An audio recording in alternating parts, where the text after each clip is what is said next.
High, high, high, high. Now, this baby's going to be Fitzpatrick. Or like my son has a grip like this too.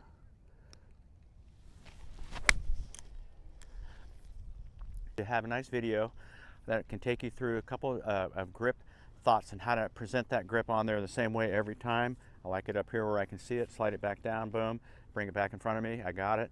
Then I do a samurai sword down this way, boom, okay. So again, put it here, I can see my left hand's flat, I got my thumb to the side of the shaft this way, club's over here, I can twist the face a little more up above the shaft so I don't slice, yeah. And then I just slide this hand down, it fits right in there underneath. Then I just put it back in front of me this way so you can see it.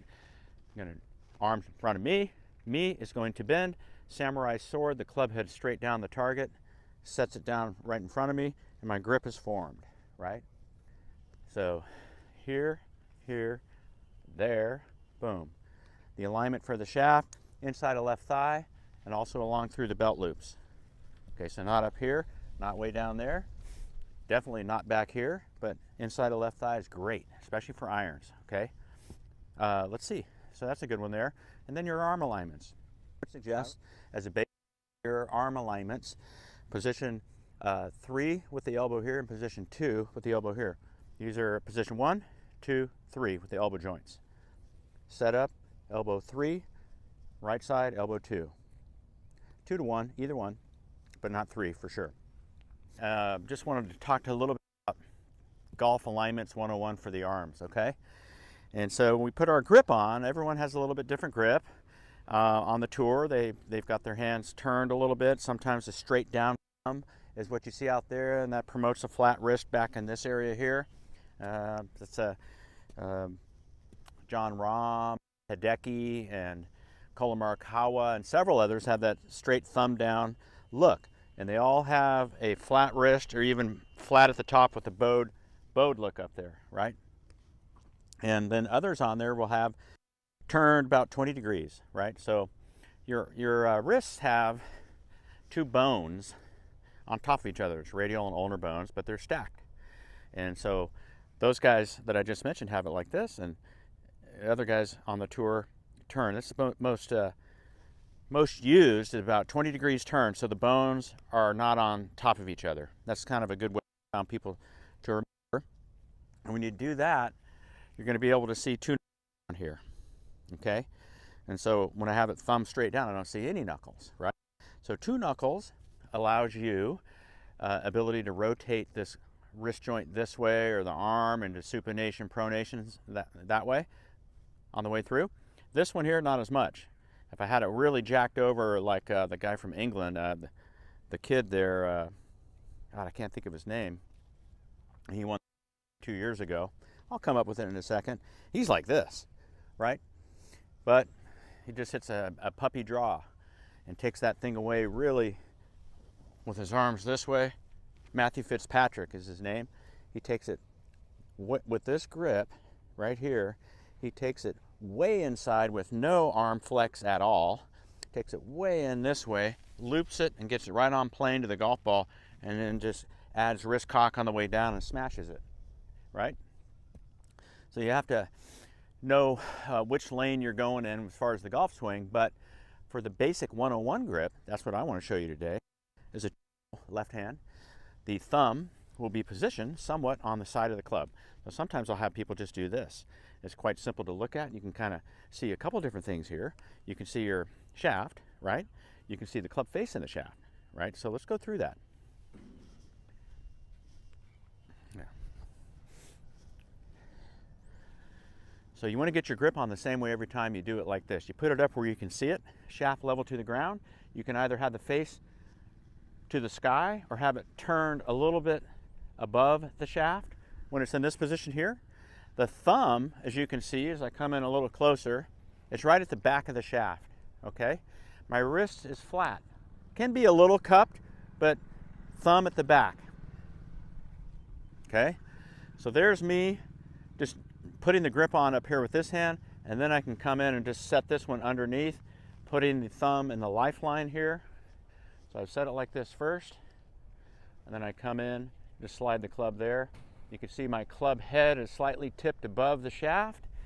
So once I take this and I just bring it back down in front of me, there I am. The handle will line up nicely to the inside of your left thigh. That's a nice position of leverage for the left arm. This grip just reset itself into this grip as you look, okay? So a lot of people try to put their grip on down here. I don't recommend that. I recommend putting the grip over to the side of your pants. Over here, you can kind of look down and see. My thumb is off center. It's not directly at you, it's off center over there. I put it here, then up where I can see it at 45 degrees, so the shaft's nice and light. I can see all my alignments of this hand with the knuckles, like that too. Come back here for you. Then I take my hand and just slide it down. Pinky wraps over the top of the glove, just like this. Okay. So there's some procedures for the grip. You see the Tour Pros always over here. Yeah, like Australian players I've seen do this is Adam Scott. He kind of does this. It's something he came up with for himself. But it's assuming the same alignments, you know. About 20 degrees turned wrist, thumb is over at 2 o'clock. Straight down on the club, like Hideki and those guys, is 12 o'clock. Turn the dial, see a couple knuckles. Okay, this hand will come in and fit right in the lifeline, and the hand will look a little bit diagonal, which is slightly to the side of the club and a little bit under the club. There you go. So I got this one turned a little bit on the top. The right hand sets nicely a tiny bit under, and there's your grip 101. So again, I'm going to go through these different things. Look over here, I got guys doing this. If I want to make sure I never slice it, I would go here and then turn the toe this way. High, high, high, high. Now, this baby's going to be Fitzpatrick. Or like my son has a grip like this too.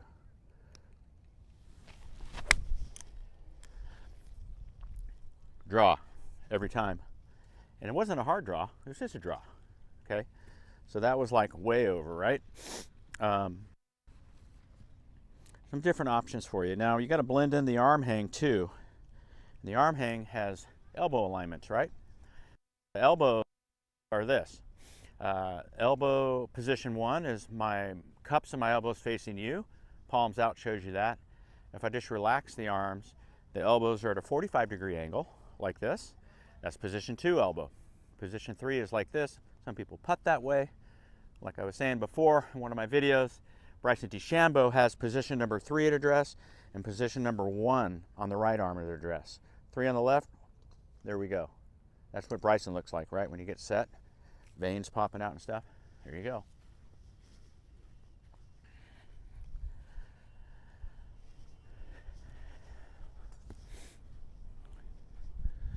So now we all want to have that free swinging of the club, right? This kind of relaxed, letting the club go. Most of us steer, come in there and hold on and get the arms like this. So the freedom of the swing and letting it go relative to your grip and arm alignments are going to produce a certain amount of closing of the club when it gets to the golf ball. Well, we certainly don't want to steer that. So I have all my beginning students learning how to swing the club first. Pretty much first would be, can I get you to take this club from this low little angle and hit the face square to the ball down that way. Just the ball is going to bounce off this club face somewhere, right? And so I get people to choke down. You know, we have control with the ping pong paddle because it's right here. We're holding the handle right next to the face. If we could come in and hit 300-yard drives holding it here, you'd hit a lot more fairways, believe me, because you can have control of the club face. But that driver gets out there at 50 plus inches, and that's 48 or whatever. So it's far away from you, and you got to control all that energy going 100 miles an hour and square the face up. It's tough. Get a little ping pong paddle, then go to a badminton racket, then go to a tennis racket, then go to a baseball bat, then go to a golf club. Getting further and further away just takes a little bit more skill to develop the feeling of closure, but practicing these little guys are actually good. You ever see Seve Ballesteros chip? He'd be down like this, right? So getting control of the club face, understanding that's number one. Then feeling the arm action is one of my priorities in the beginning. And the two-step process would be swing the club back to its level to the ground, let it go, shaking hands on this side. Okay? Boom. Little bullet.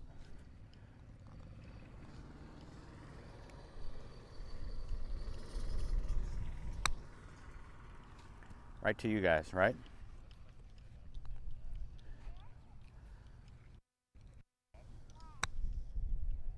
And don't deviate. I mean, you got to hit a lot of buckets in the beginning, just getting the club level to the ground here, level to the ground there, level to the ground here, level to the ground there.